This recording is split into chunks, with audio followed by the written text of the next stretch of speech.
It was always here. It was a little brown church that all of us. That's what I'm trying to do, because Yes. It was a real brown church. The work.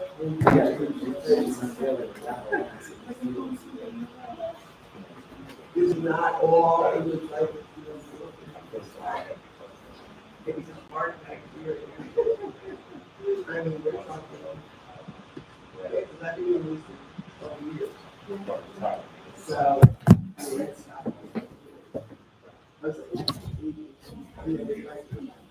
he used to put it, used to be like, I don't care when you take anything back. I'm saying to Charlotte that he's told that I'm allowed it. I got used to it. I'm used to rolling back to my computer. Even when they're rolling back, watching and going to bed. But it is nice. It is. It is. Oh, yeah, well, and I got married on the Odyssey here. So this church told you the next stop was still down there. And so it was nothing here. And it was cut out.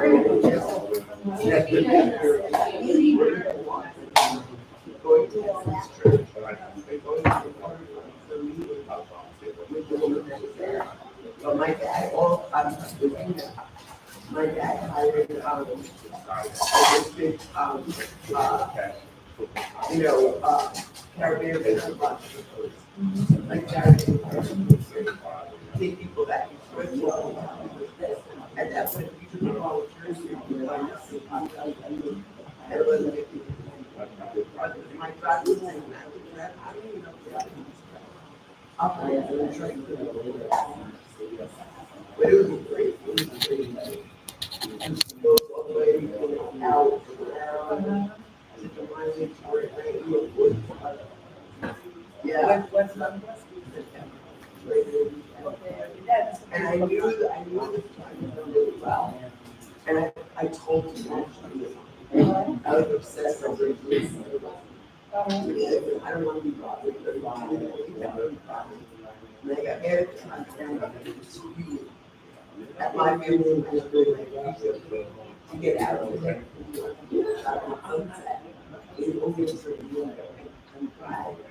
He's really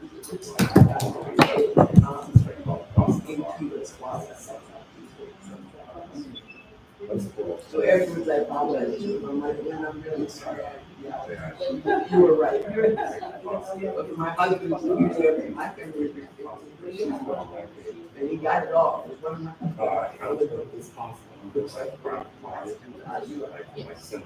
but there was this little side bar, and there was a parking lot in front.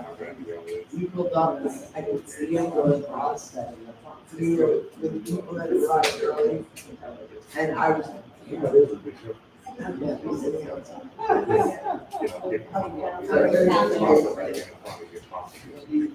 But it was great. People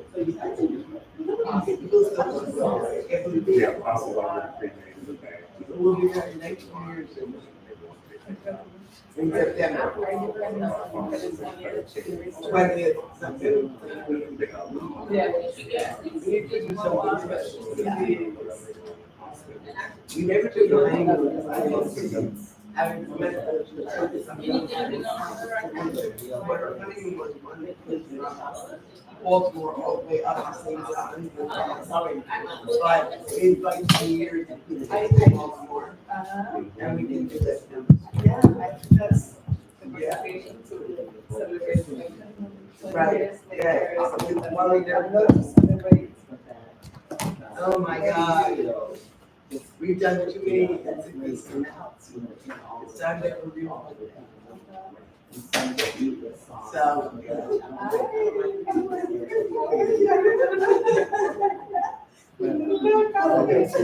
Wow. What do you do? Oh,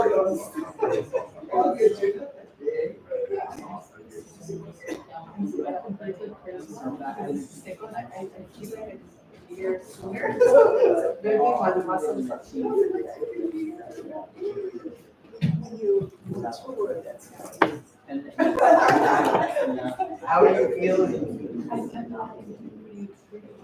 I mean, I'm tired because my sleeping starts to but in general, Beginning or end or? beginning of August. Yes. Or your call?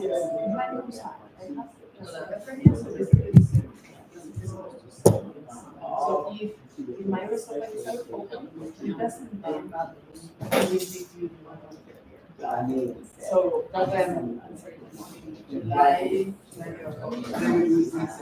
Yes, it can still represent. But we, Yeah, it's you all could just- enough when we refine. Yeah. In today's world. Yeah. I mean, result like say, result like 7. I'm addicted to the show Coffee and White. I love the show. It shows change. You know, it's on its 13th season. It started. You know, it really did a good job of showing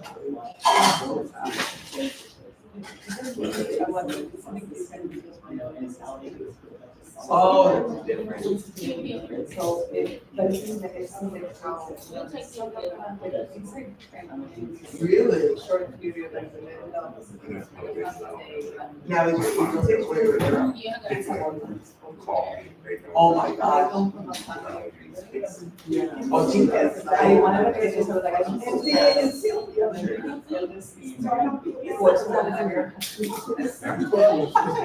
I know that would be nice to see you there. Oh, boy. Now, how does your, is your, waiting for the Emcee and he was. yes, are you excited? and thank you so much. What do you want? He's always been like,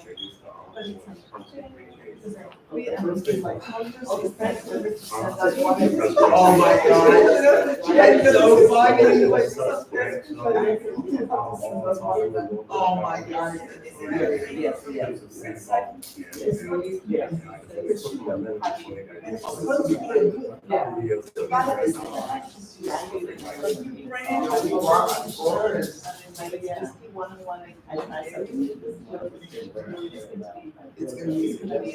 What is it? Yes, that's true. So that's true. Yeah, it's when you say you have a closer, but then there's pros and cons, and you have like.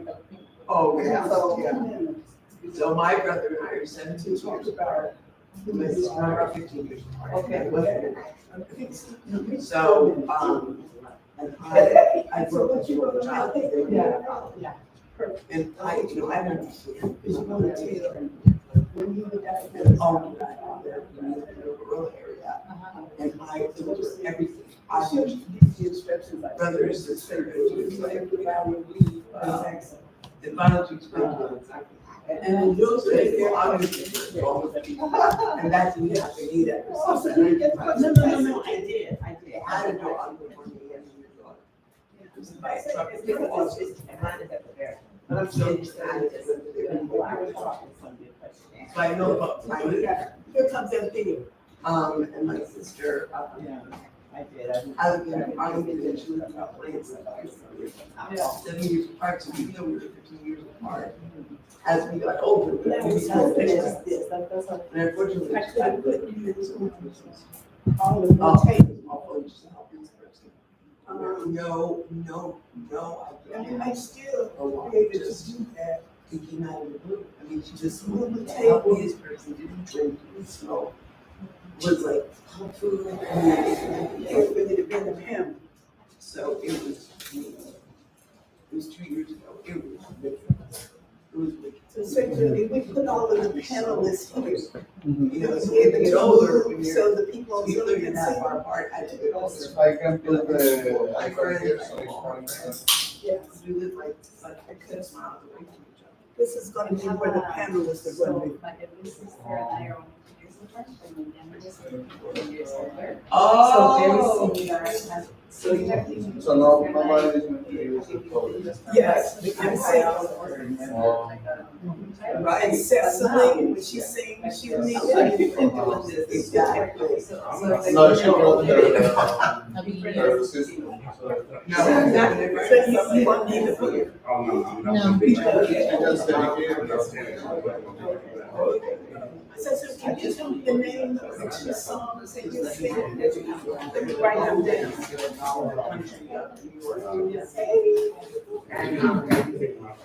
Yeah. Sister, you're right.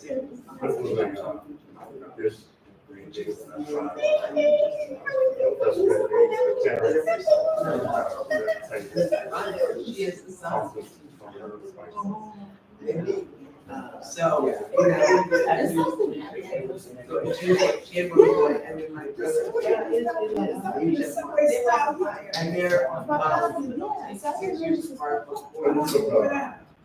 My brother was Oh, okay, because we were waiting for you and Sylvia, because she's stuck, she was stuck.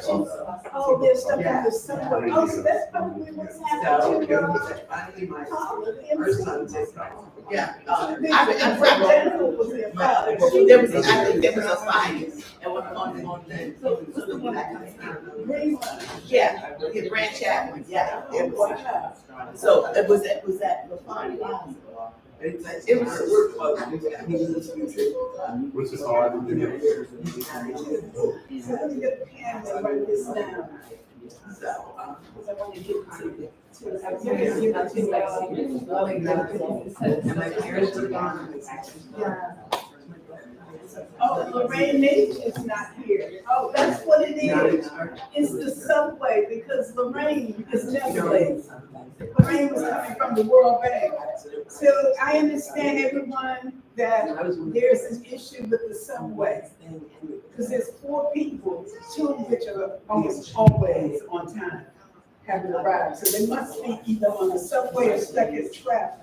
I mean, I just see. We do a lot of things. We do a lot of things. And I left jail.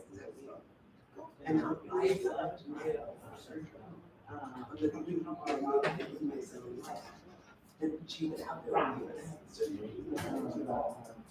She got cancer. She got a lot of money. And so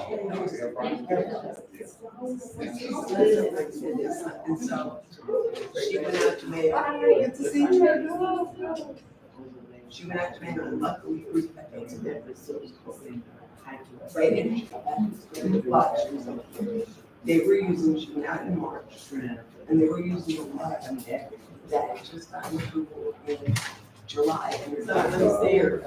They used it. I mean, let me post it. Yes. That tracking, he keeps saying that. She said, she didn't even let me. I did say. In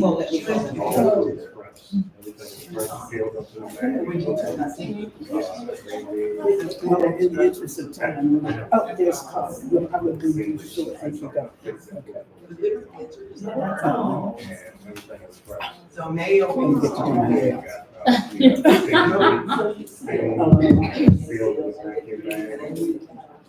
Actually, I'll freeze the first. There's no food left for, depending on how it could be a month or 6 months.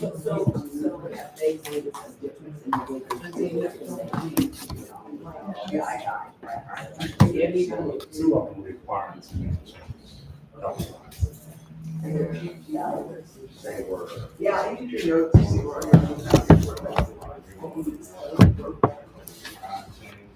so I'm so glad that I was never, I wouldn't have. I just I didn't go now. And they were. I want to put right here for the time. Hi, Carla.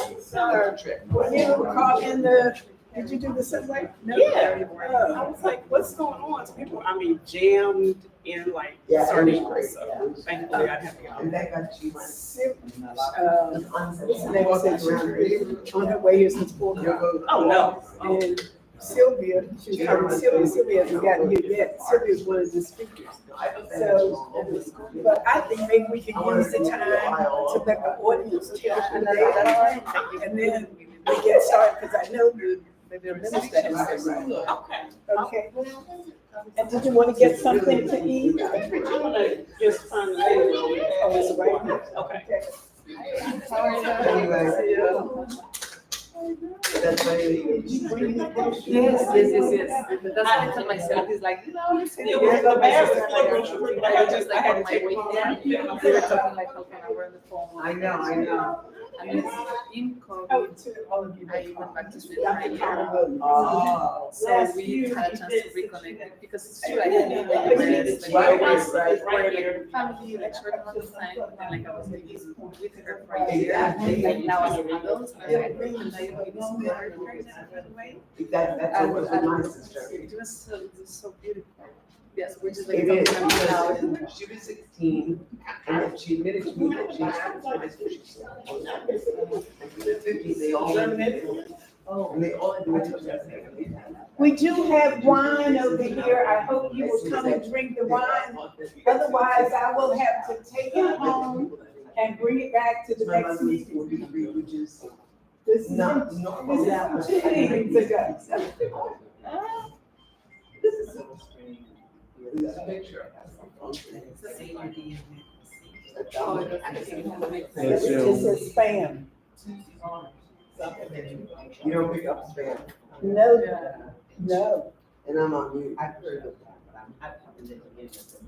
Well, that's cool. Yeah, it was very, she was my best friend. Confidant, everything. Yeah, you really, it's really stuck with you. Because my brother was already, I saw him more. Because he was in New York City, so he takes the same step. She was down here. She went to University of Rochester. She got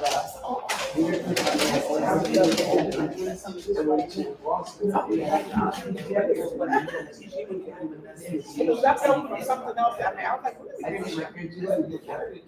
And you're trying to make it. Nice. And she went to law school at night. And I want a picture of Sylvia's still not here. So I wanted a picture of all of So the she parents. lived here forever and then they moved to, Lake. What's going on there? You know, ladies and gentlemen, good afternoon. I think now I'm Thelma D.Jones of the Thelma D.Jones Breast Cancer Fund. Welcome. We are going to use this next few minutes to get to know the audience. And then I'd like you to come over and enjoy some wine and light refreshments.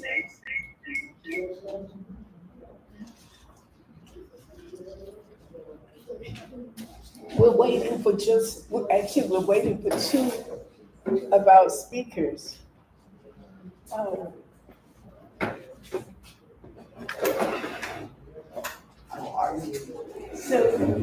I can start off by telling who I am. And am I live on Facebook yet? Or no? Yes, well, I'm on Zoom. Yes. Just let me put the microphone.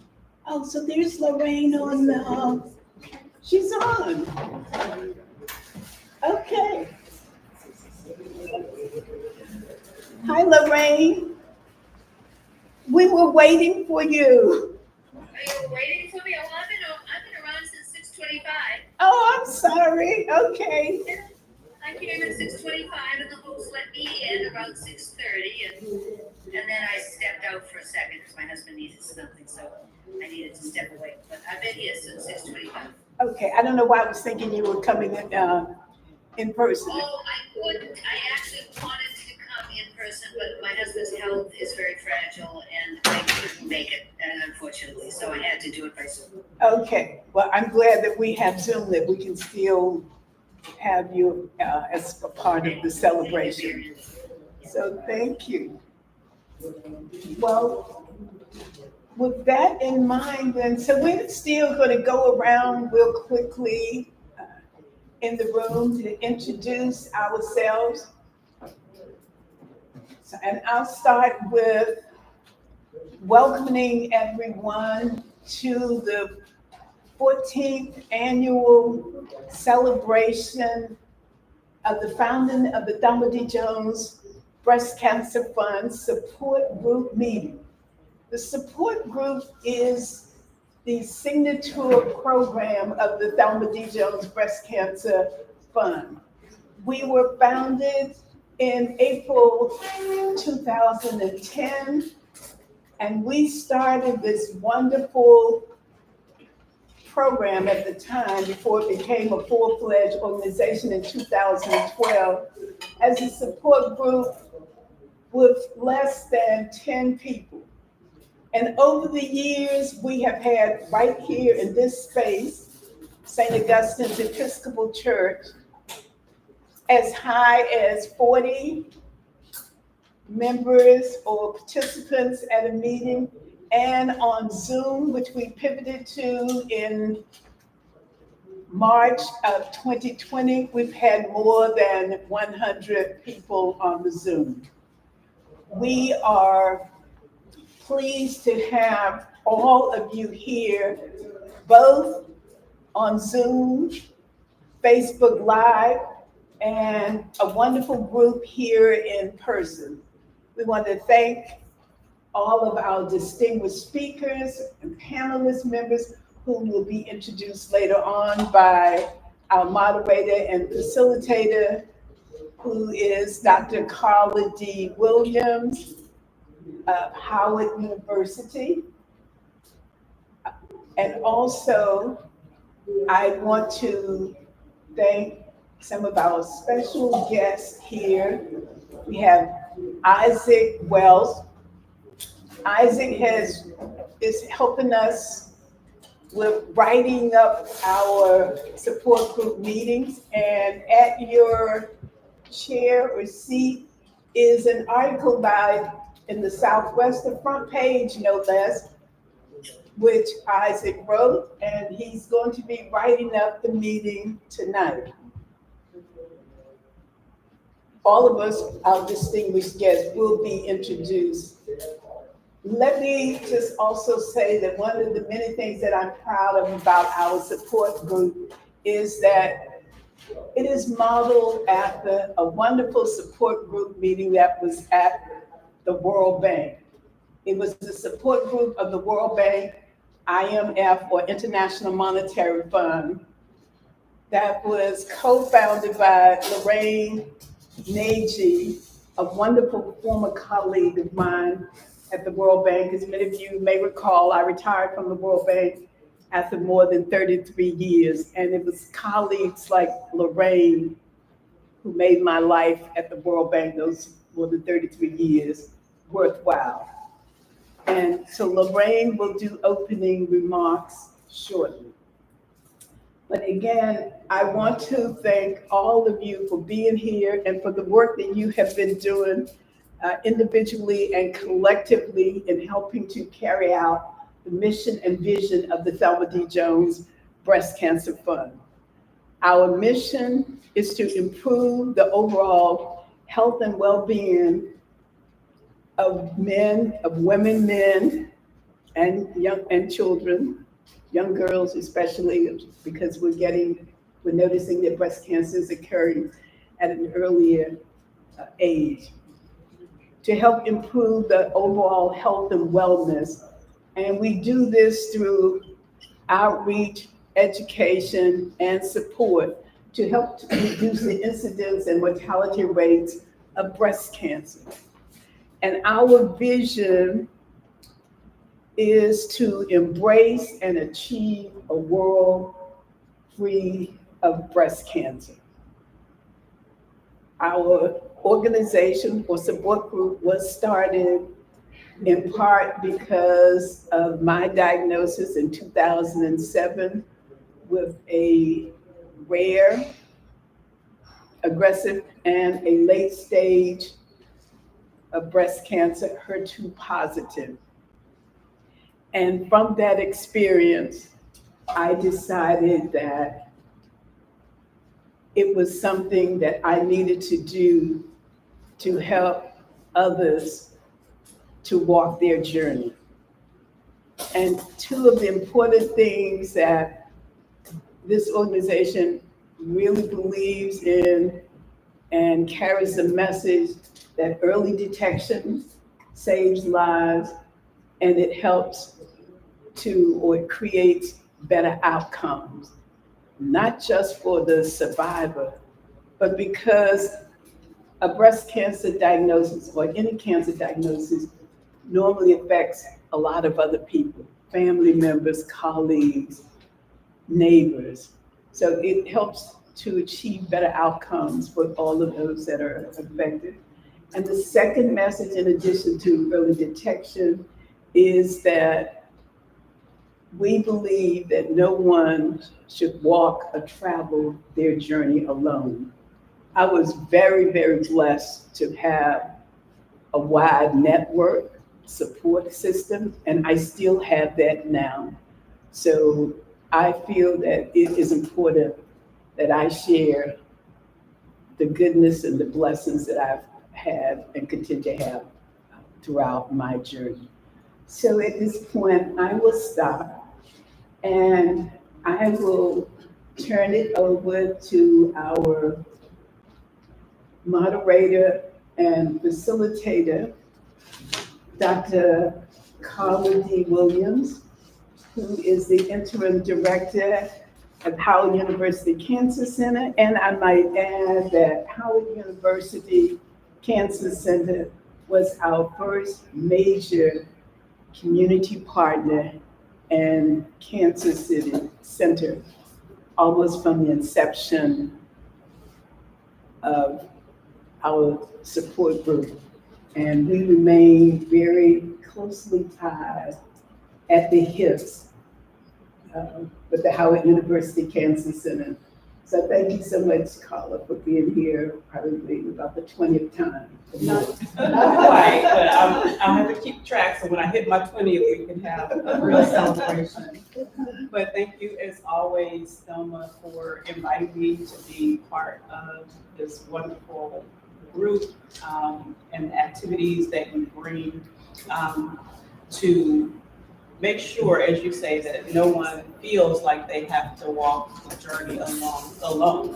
And I think tonight we'll talk with some people who have walked the journey and understand that there's lots of different ways to be supported. But I want to especially thank Thelma for these 14 years of actually supporting women and any individual who's been impacted by breast cancer. So if we want to go ahead with the program, we're going to start with an opening prayer. And that will be delivered by Mark Colbert, who is a seminarian at here at St. Augustine's Episcopal Church and with the Virginia Theological Seminary. Do you want to come up? Unless you want to be laid back and do it from your seat. I think that's appropriate, but, you know. Well, good afternoon, all. I am Mark Colbert. I am a seminarian here at St. Augustine. Just a few things about St. Augustine, that we are one of the few Episcopal churches in this area with a relatively new building, I think within the past 7 years. We also have a outreach program that feeds ministry. That's our Food for Life program here. We have our normal services that we would all like you to attend at 9:30, and we also have an evening prayer service on Zoom that starts at 6:30. So with all that being said, let's bow our head and give our thanks to God. Dear Heavenly Father, we thank you for the work that is being done here. We thank you for those people who don't have voices for themselves, who are allowed to speak up. We thank you for all your gracious good that you have done for this world and continue in the work that you have given these people to do. Let us bless them and praise them. In your name we pray. Amen. Amen. Thank you so much.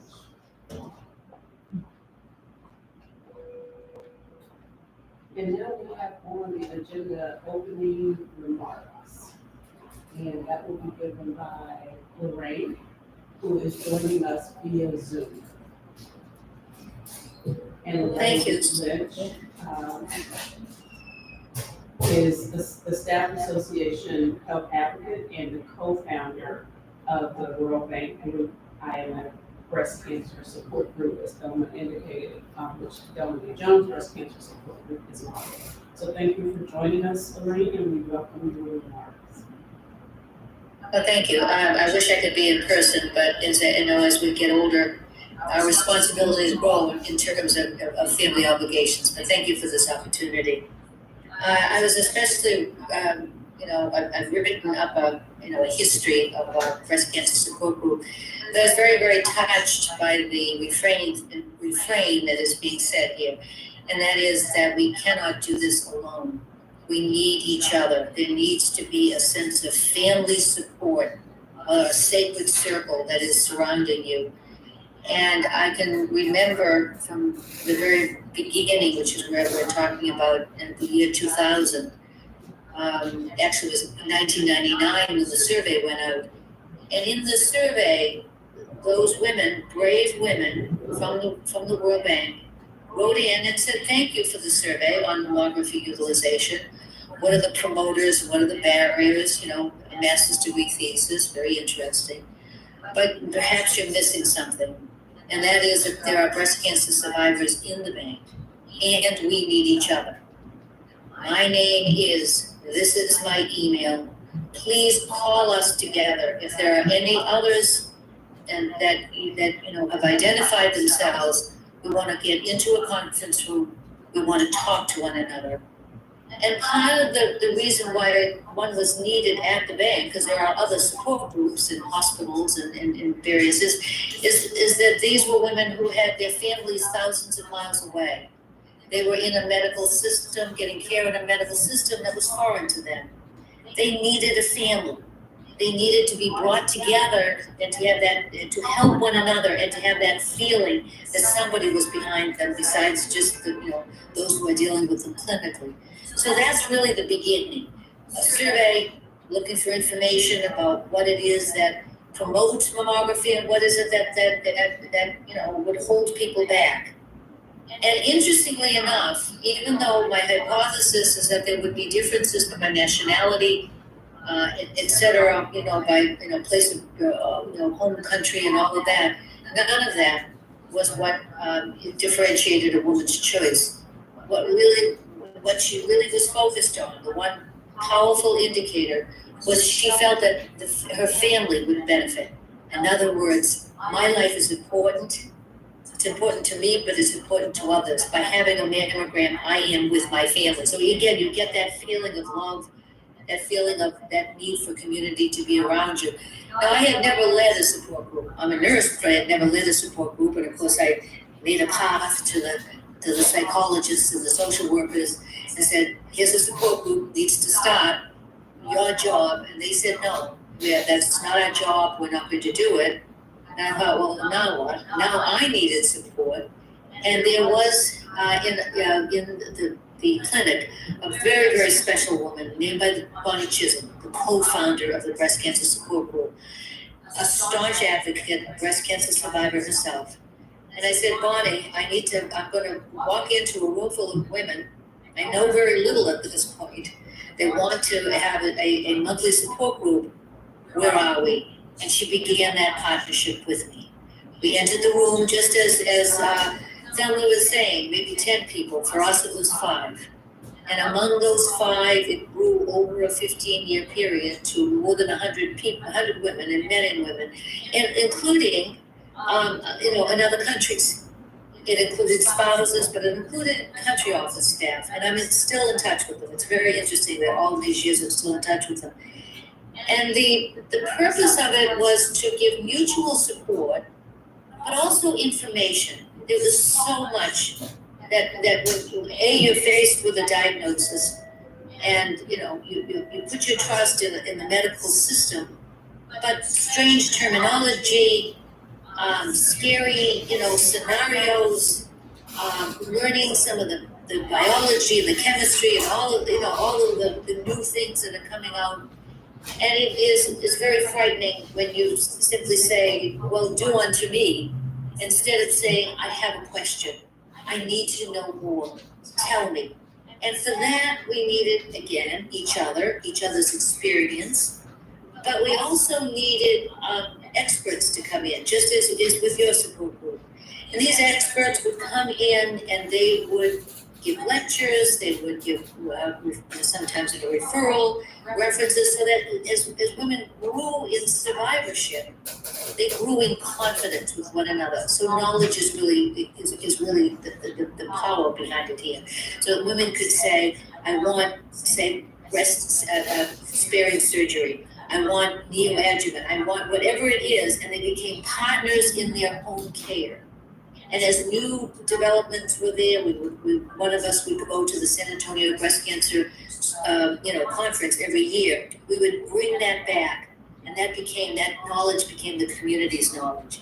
So anyway, that is how we started it, and we were about 7 years in when Thelma knocked on my door one time and said, I'm Thelma Jones from Community Connections, and I knew a lot about Community Connections, a very, very important organization that raises charity for people all over the world, and the mastermind behind that was Thelma. And Thelma revealed to me that she had just received this diagnosis of breast cancer and knew that she was going to go through tremendous series of treatments. It was going to be very difficult. But what she expressed to me at that time was, I'm going to get through this. Because of Marguerite, because of my access to care, all of that, I have advantages that other people don't. And when I'm finished with this, I will establish my own within my own community, which of course she did. By 2010 it was on its way. But even within our community, as soon as she came in, we went from being a monthly group that just met and educated. We did good work, but she realized that the institution needed to wake up. We needed support from the highest levels of the bank. We needed conferences within the bank headquarters where others who don't know of our support group could come together and become educated. But what she had learned by being a community organizer, basically, in Community Connections over decades, she focused it on the bank community. So just as she was starting a support group for her own community, she was changing the whole dynamic of our own group and maintained that until really we had to disband because of retirement, etc. So I wanted to acknowledge that for her and also to realize that what goals she is enunciating here, which is, we're looking at, again, what are we looking at? We're looking at a cure. But we also have to acknowledge that one of the reasons why we have to be active is that we are living in the DMV area, which for reasons nobody completely understands. All they can do is read the statistics. But it is I think it's the highest, if not one of the highest rates of breast cancer incidence and mortality in the entire United States. So in a population at that much risk, the earliest detection possible, knowledge of the latest treatment, access to care is essentially life-saving. So for every meeting and for every activity, a life can be saved in a population that really needs this education and support. So I commend you on that, and I can answer any questions about our group and what we did and what we accomplished or lessons learned. I'd be happy. I did write up an article that hopefully I'd be able to share with you, but I wanted to just talk with you and answer any questions that you might have. That's it. That's enough for me for now. I've been talking a long time. Thank you, Lorraine.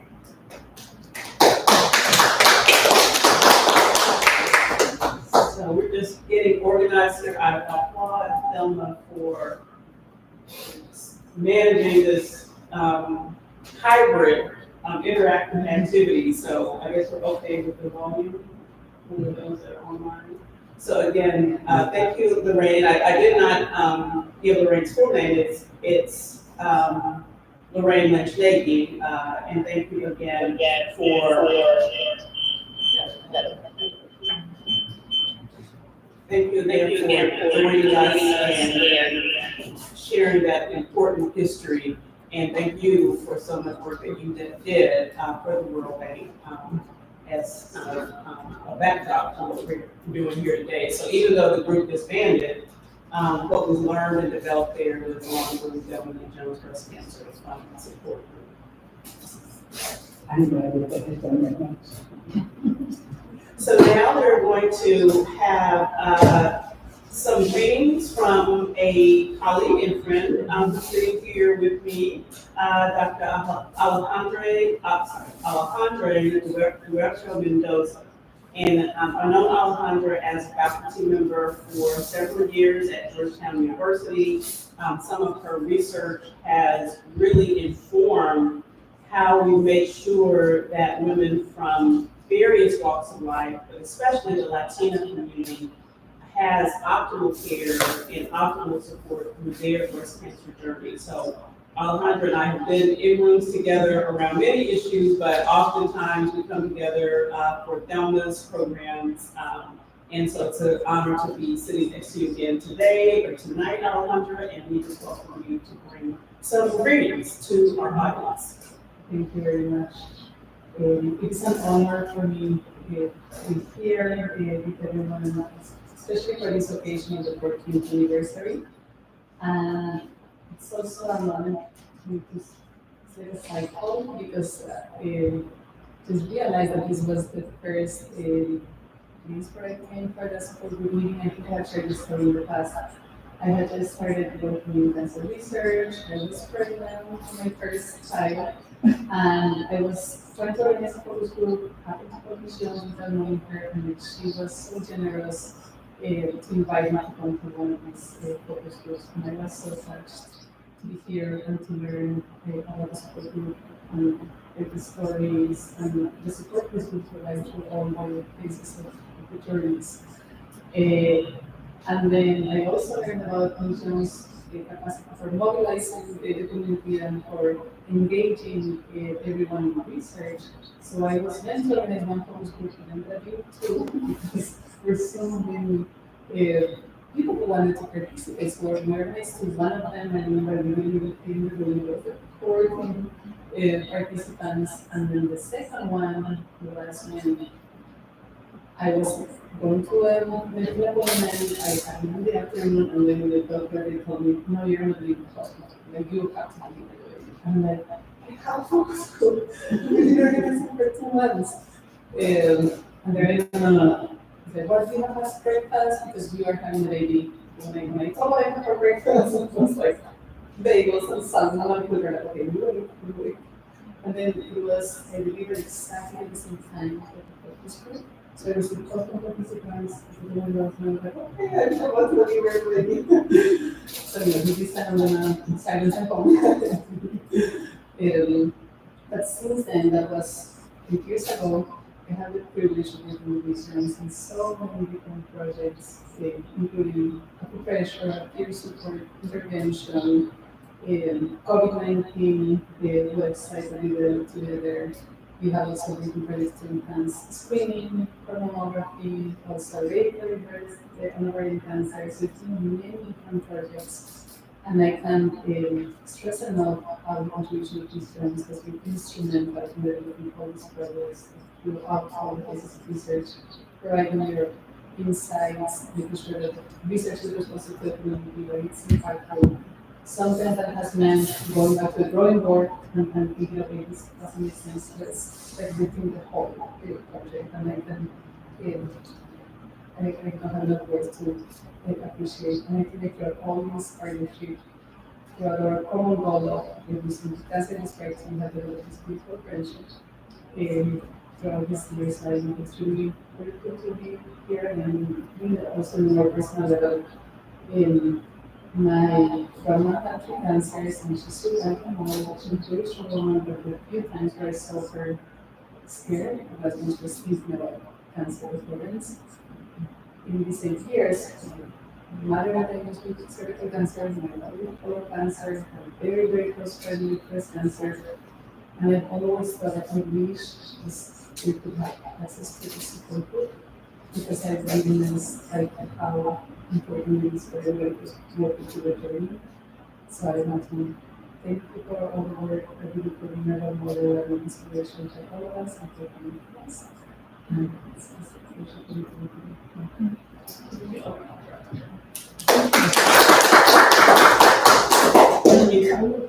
If I could just make a comment to Alejandro's remarks. I mentioned earlier that we've expanded, or at least I meant to mention that we are, thanks to Zoom, we've been in nearly 20 states in the United States and 6 countries throughout the world. It is because of Alejandra, who has spoken to us from Spain and Guatemala, where the time difference is hours away, but she stayed up to speak to our support group. And as she said, we developed a friendship, and through the friendship, her parents have become special in my life as well. And her mom, who is in civil rights in Guatemala, has also spoken at our support group meetings from Guatemala. And I think one of the things that I remember well about her speaking is her saying that her daughter tells her everything about the work that we are doing here that she can share. So our impact is having far-reaching effects that we probably don't even know about. So please give our regards to your family, particularly your mother. Thank you. And big thank you again for being, bringing a soul and spirit to science. So, you know, my first act I probably heard is as a scientist, even though it's in health sciences and behavior.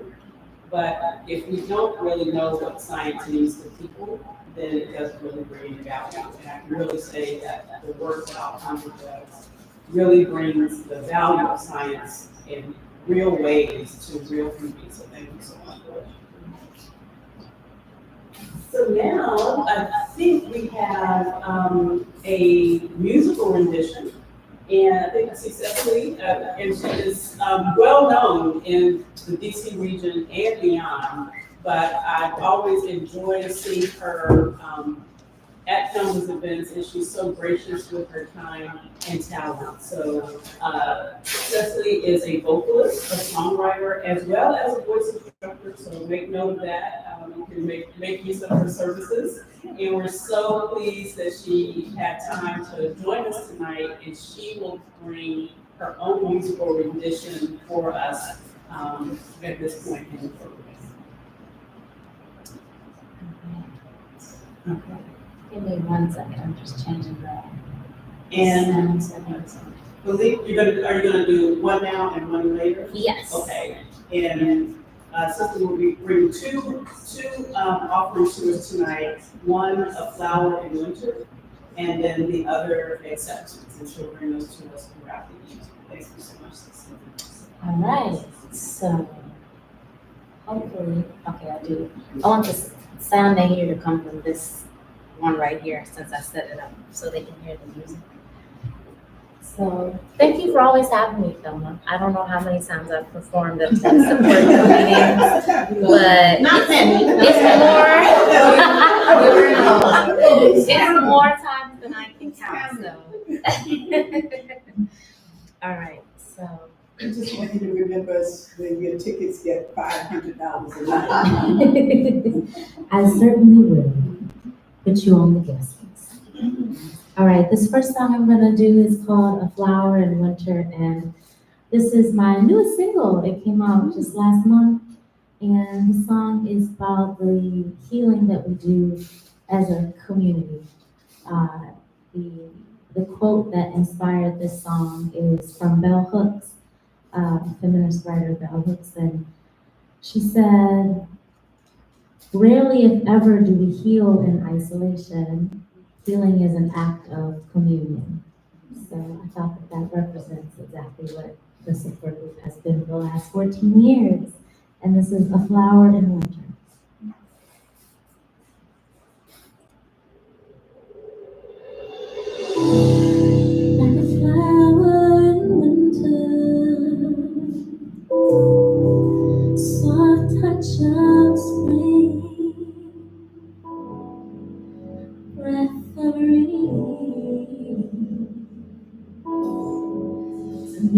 song to sing.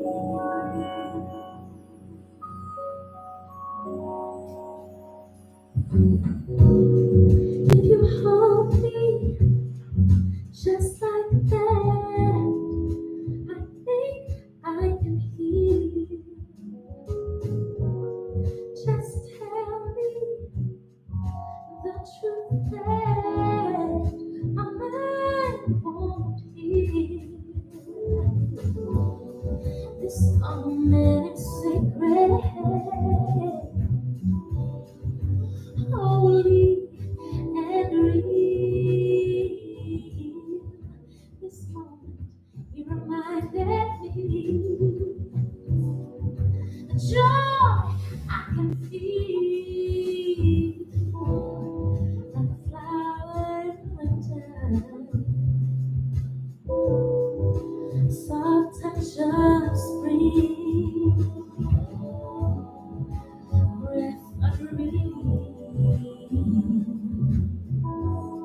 a new song to sing, like a flower in winter, soft touch of spring, breath of relief, a new song to sing.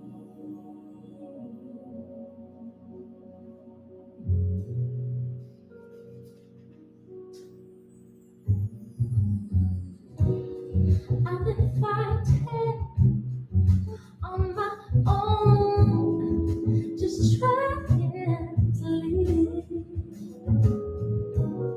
It's been so hard, all alone, with no one to give. Oh, this moment has saved me,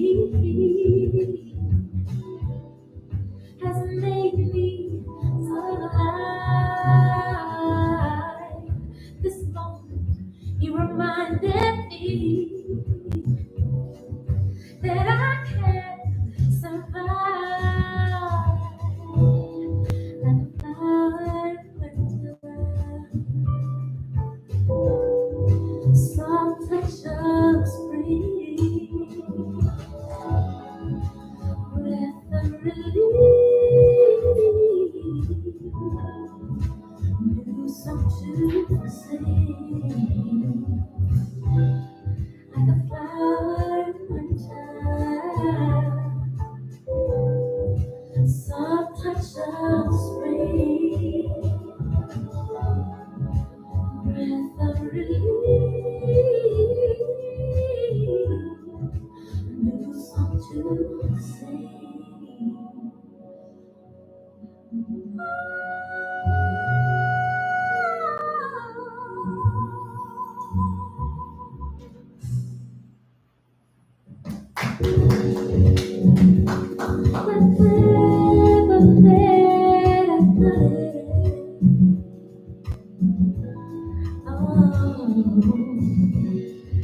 Thank you for my love that heals.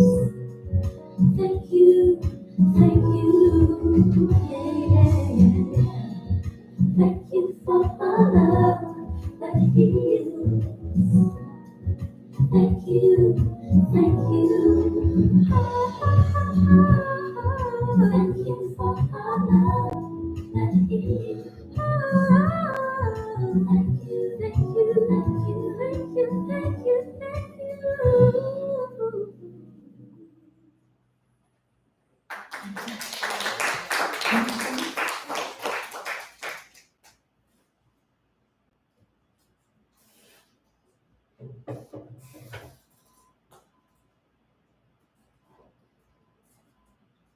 Wonderful, wonderful. Thank you so much, Cecily. I think that sets the perfect tone for the discussion that we're going to have this evening.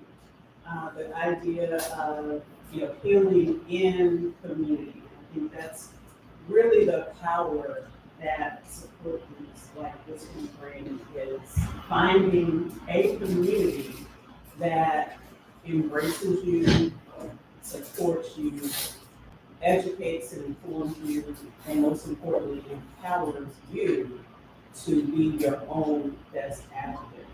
And so tonight, we are bringing the experts who have expertise in their lived experiences.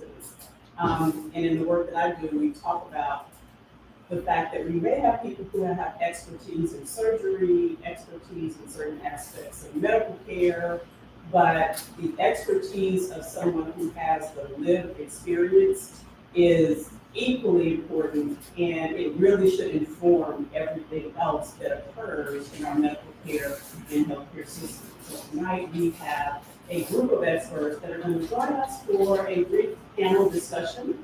We'll have some Q&A, some planned questions that will be queuing up for our panelists, but there will be some time for additional Q&A with the audience. So for those in the room, if you have questions as we're going along, I'll ask you to jot them down, and we'll come around and have a discussion with those in the room. And if you are joining us by Zoom or on one of the other platforms, we will look out for your virtual questions and bring them into the room where we are tonight. So with that, I want to introduce our panelists, and I will introduce them each, and then we'll organize so that people online can see and hear everyone. So our first panelist is well known to the Thelma D.Jones Breast Cancer Fund and Support Group, and it is Sheri Denkensohn-Trott, JD. She is a Thelma D.Jones Breast Cancer Fund Support Group Ambassador, a breast cancer survivor, and the co-founder of Happy on Pills LLC. So thank you so much for joining us tonight, Sheri. Good to see you. Thank you. Our second panelist is Sylvia Jackson. And Sylvia is another ambassador as well as a breast cancer survivor herself.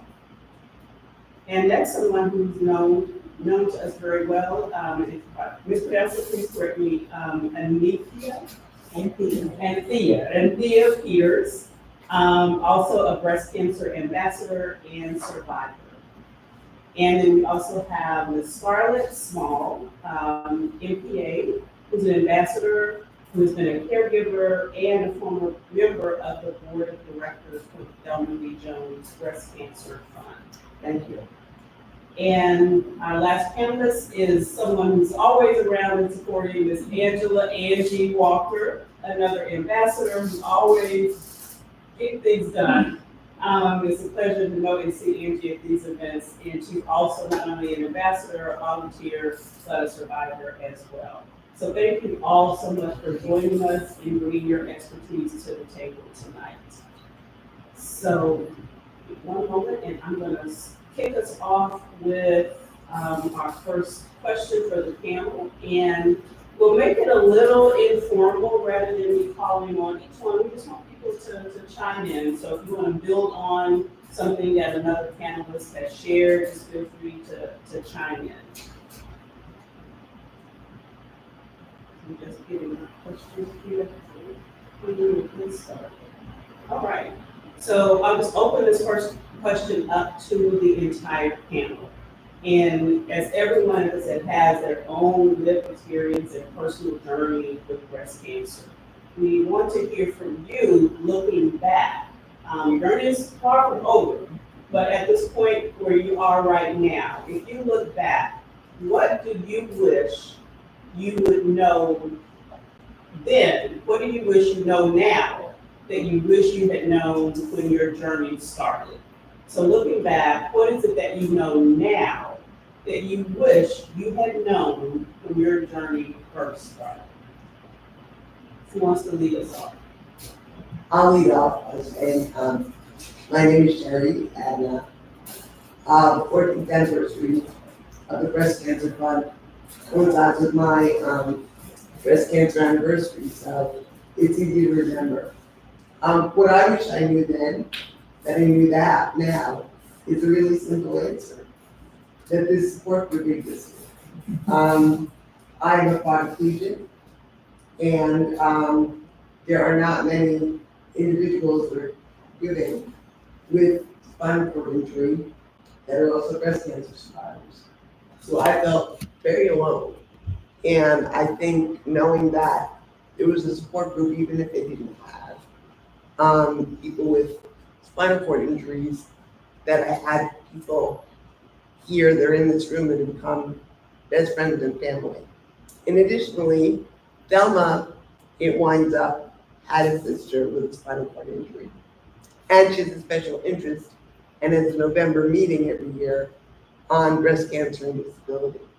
So if I had known that, I think I wouldn't have felt so alone in my journey, and she's connected me. Over the years, that November meeting has created connections for me that have just blown that area of my life wide open so I can help others. But for me, it's a very simple answer. Unfortunately, I had a lot of experience with the medical system. So I wasn't afraid to ask questions. I knew I needed other opinions. So the medical part wasn't as hard as the support part. Thank you, Sheri, for sharing that. And we'll open it up to our other panelists, something that you know today that you wish you had known when your journey first began. I would like to just chime in on what Sheri spoke of, and just knowing that there was a Thelma D.Jones breast cancer group, that just brought a lot of just warmth to my heart, because I had no idea what I was going through or what was going to happen. But thankfully, going through the Georgetown Lombardi group, they connected me with them, and that helped a lot. So just knowing that, and just being spread out to so much, and so many great friends, ambassadors, and entertainers, and all, has just brought a lot to me. And it just warmed me up a lot, where I feel secure, I feel good, and I know if someone comes up with anything, I'll run it by Thelma, and she doesn't mind sharing or reaching out to find out a helpful answer. So it's been great, and I enjoyed it. Thank you. Anybody want to add on to, and this could even be a book, what I know now that I wish I knew then. Anybody want to add a chapter? Yes. Okay. What I learned was, at first, when I was initially diagnosed, that starts the journey. And I thought the journey would end when I was over with chemotherapy and all that, but the journey lives on. I think I'm on the second half where, I can meet friends. Develop friendships with other ladies who had breast cancer, and there's a bond that we all share that I don't share with all of my other friends. There's something about it that ties us all together, going through that journey. That's it. The journey continues. I think that's an important thing for people to know at the beginning, that the journey continues in ways expected And unexpected. Unexpected, absolutely. Well, let's kind of switch gears a little bit and ask about just people to really share their experience, because sometimes I think in support groups, if we can hear things that we're experiencing reflected back from someone else, sometimes it's just so relieving to hear someone else say the words that maybe we didn't have the words to say. So we'd like to talk a bit just about the reaction that you all as survivors had when you first heard the words, those horrible words, you had breast cancer. The diagnosis can be very overwhelming, but if anyone is willing and brave enough to share what was your reaction when you heard those words, and realizing that many other people have the same reaction and just haven't had the opportunity to even verbalize it. So if anybody just wants to share, you can think back what your reaction was. I can say when I actually first found my reaction. And I was not worried. I didn't cry, I didn't fall apart. I was just eating cake. It was a holiday weekend. And I was like, I had things to do this weekend, so we can't not worry about this. So we just carried on, did what we had to do that weekend. And I did not think about that lump until that Tuesday morning when I went to the doctor's office. So, but it took about a month, of course, of going through all the tests and making sure everything was confirmed, and the lumpectomy and the biopsies. And the day that the doctor called me in the office and told me that I did have cancer, I kind of looked at him and one tear, just one. But one tear actually rolled down my face, and it was like, okay, now what do we do? And I just went on. And again, I was covered. Yes. I don't think, maybe I'm ready to hear that. What did you say? I was covered. That's strong, Andrew. I'm here today. I'm willing to share. So I'm a quadriplegic, and I was injured when I was 16, and mine is 14 years from where I am now. I haven't aged a bit, but I had been in the hospital in Georgia. I'd gone down for pressure sore surgery, and it was like Gilligan's Island. A 2-month tour. I was supposed to be home in December. I had complications, almost died, and didn't come home until April. And in June, when my attendant was putting my bra on, now mind you, I had been going monthly for Depo-Provera shots, and my OBGYN had never done a breast exam on me. Talk about learning lessons after that. And some of the discrimination that happens to different communities. In the disability community, it's unbelievable. It's a huge impact. And so she felt it. I went, it was time for my scan. I went, now mind you, I just got home in April. I was just finally starting to work full time. Didn't even know if I was ever going to get to work.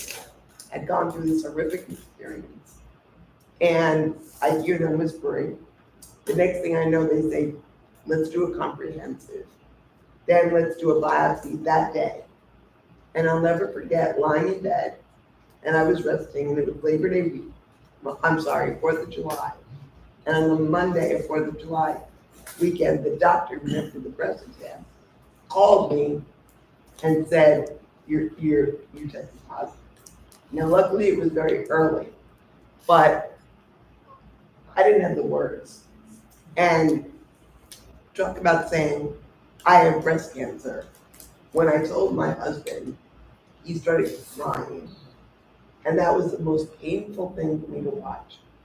And then when I told my closest friends, they looked at me and said, this has got to be a bad movie. You almost died. You've been in, this is 8 months, and now you have breast cancer.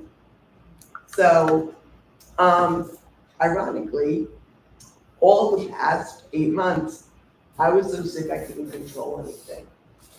But for some reason, I don't want to say easy, because it wasn't easy, but I could actually control this. I could be me, I'm a control freak. I could plan the appointments, I could make the choices. I could get the information. And luckily, the doctor that had done all the bowel obstruction surgeries on me is actually a cancer surgeon. So when I rolled into her office, she's like, Sheri, no, come on now. You've got to be kidding me. I said, no, Dr. Eggleston, no joke. So I knew I was in good care. It was caught very early, it was stage 1. But because I cannot see and eat, I couldn't have a lumpectomy because I couldn't get radiation. So I said, let's just do a mastectomy. I'm not a candidate for reconstruction. Luckily, I'm married to a man who said, I don't care, as long as you're alive. And off it went. And I wear a prosthetic bra, and life went on. But getting a diagnosis was just, it knocked me for a loop because I thought I had been through it all. And I never realized how many people had breast cancer till I said it to the group, but then you start saying it, and I probably the other panelists can talk about this. The reaction is unreal. The peeps, oh, I have it, oh, my sister has it, oh, whatever. I was blown away by how many people have survived or know somebody that has breast cancer. It blew me over. Thank you so much for sharing that experience. And I think that's probably a common reaction, even though yours is multiplied by, what you'd already been through for so many years, but, being blown away and just kind of being stopped in its tracks. But bringing back the point of support, once you say the word, realizing how many other people have already been affected. Anybody else want to share any thoughts about, or just your experience with either hearing the words or, as Andrew said, finding a lump or realizing that the journey was beginning? I have a different journey, if I can share that, as a caregiver. My daughter was diagnosed with lupus when she was 9 years old. And up until that time, our family had no medical, other than checkups and those things were scheduled.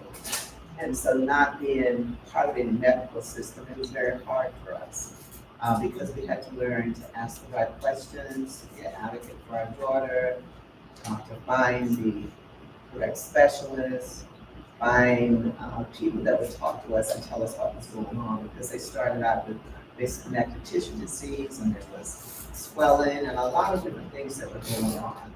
So as a caregiver, I would advise people who are in that role to make sure you get your notebook and your tablets and your notes together, and that you have a series of questions when you go to the doctor about the diagnosis of your loved one, and maybe ask them for journal articles, ask them about the medication. So we had to do a lot of research.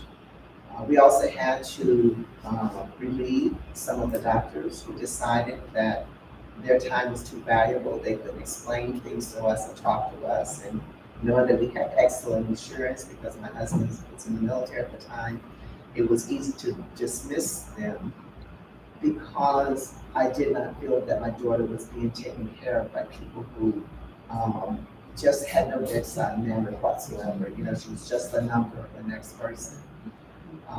What I also want to say is, for people who are caregivers, I understand that caregiving for a spouse is like one of the hardest jobs you can have. But caregiving is caregiving, and so if you have family members or older relatives, or you have siblings, it can get more difficult. You have more people making decisions. But in my case, the daughter was, my husband and I sort of were the ones that had to make decisions. But it lasted for 33 years, the actual caregiving role. And we learned a lot.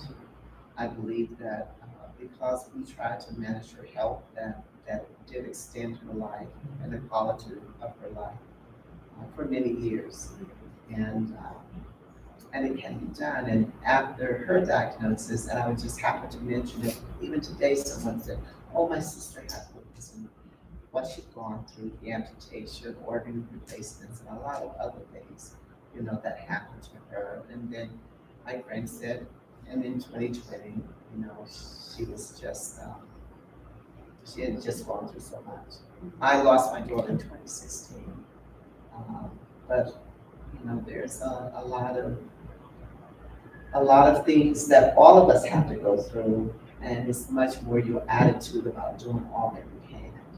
And I consider her survivorship for 33 years has really been a blessing to us to be able to enjoy her. And Thelma and I went to high school together. And I had a friend locally who had breast cancer and ovarian cancer, and she needed help. And I said, oh, I know someone, I know some place that you can go to Thelma's support group meeting. I think I've been back in the area for 2 years, and she loved it. And so before COVID, we came every month. And it was such a blessing to her and to me, being not having had cancer, but being able to hear about all of the changes in technology, the 25-year survivors, and you know, all the other things. So the support group helps in so many ways. Well, thank you so much for sharing that different aspect of the journey. And you know, oftentimes many of us will find ourselves in that caregiver role. It's, you know, not something that we choose, but we choose to accept it.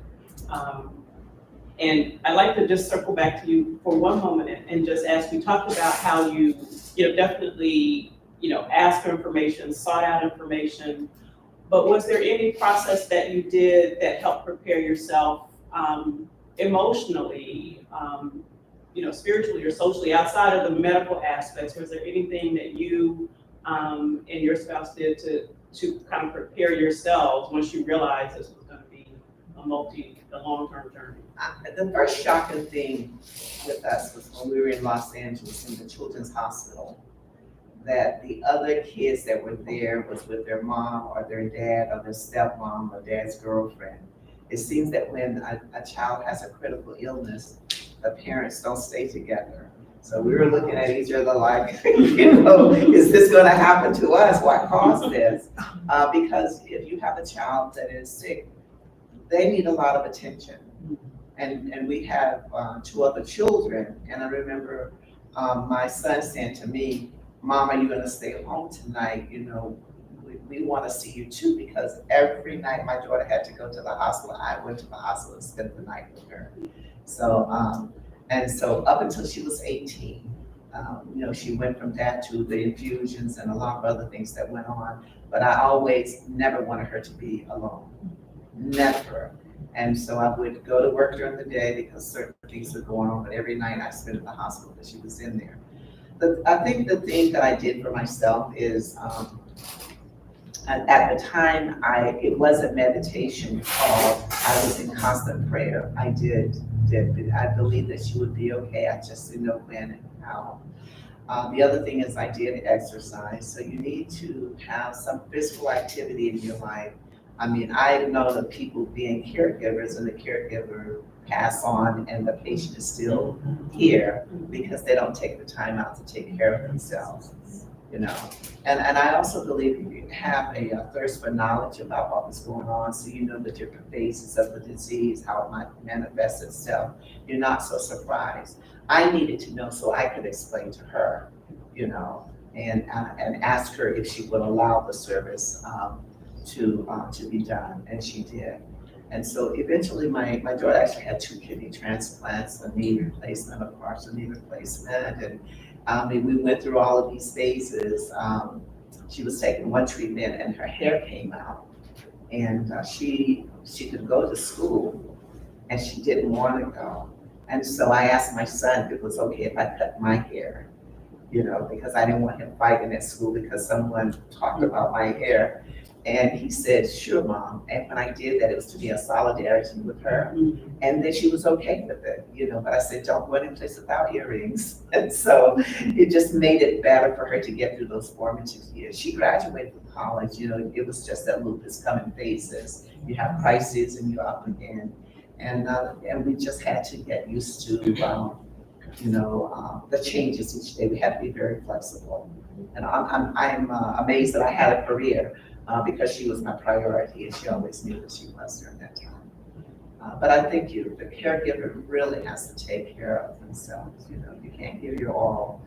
You're not here to help the person that you really want to help. And that's mentally or physically. Because yes, self-care is a part of being a caregiver. We all have to remind ourselves of that, because you'll give and give and give and give, and then you're empty, and you have no more to be there for your loved ones. And it leads to resentment sometimes, so people have to also be careful that if they're caregiving, they're doing it because they want to and there's a need.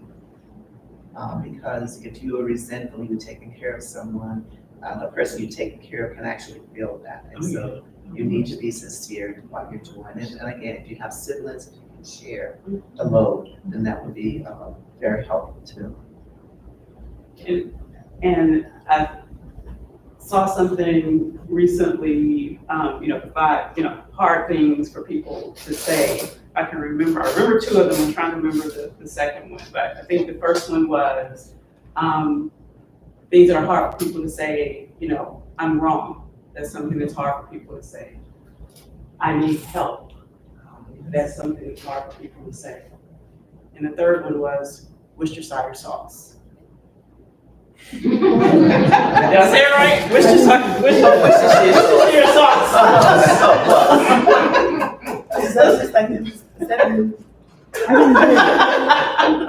Sometimes you have to inject some laughter. How do you get the third one? Because I don't know how to say it. Worcestershire sauce. Worcestershire sauce. Oh, okay. Things that are hard for people to say. Okay.